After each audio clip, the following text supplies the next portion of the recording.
के रतिया रानी हो रो लेवे द अपना यारवा के हिट भर टोलेवे द।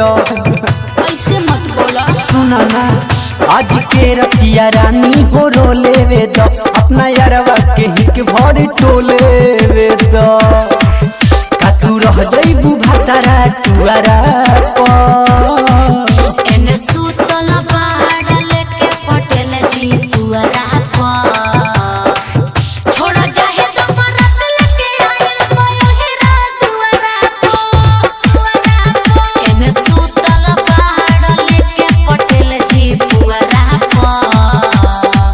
छोड़ा जाहे तो मरत लेके आइल बयोहिरा दुआरा पर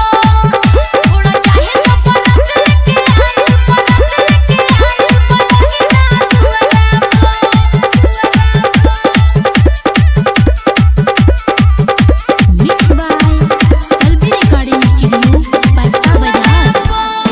हमार दिल जाने तीनों तोहार हो कैसे भुलाइब साला बचपन के प्यार हो बचपन के प्यार हो। बाटे मजबूरी दूरी हो तबावे तारा से बेहदो मोहब्बत जानू प्यार वाला पारा से लुभा गइलू कैसे फुहरा पर एने सुतल बाड़ लेके पटेल जी पुअरा पर छोड़ा जाहे तो मरत लेके आइल बयोहिरा दुआरा पर एने सुतल बाड़ लेके पटेल जी पुअरा पर छोड़ा जाहे तो मरत लेके आइल बयोहिरा दुआरा पर छोड़ा जाहे तो मरत लेके आइल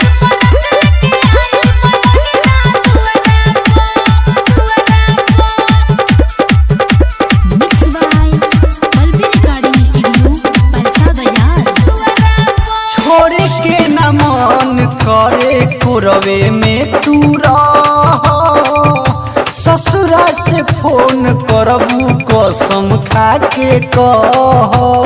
कसम खा के कह।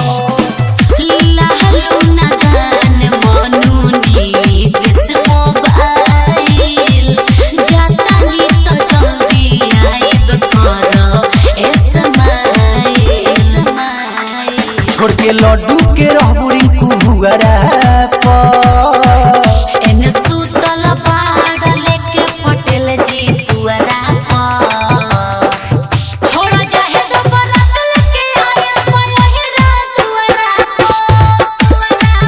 एने सुतल बाड़ लेके पटेल जी पुअरा पर पगली छोड़ा जाहे तो मरत लेके आइल बयोहिरा दुआरा पर जय द मत रुआ। मिक्स बाय पल्बी रिकॉर्डिंग स्टूडियो परसा बाजार।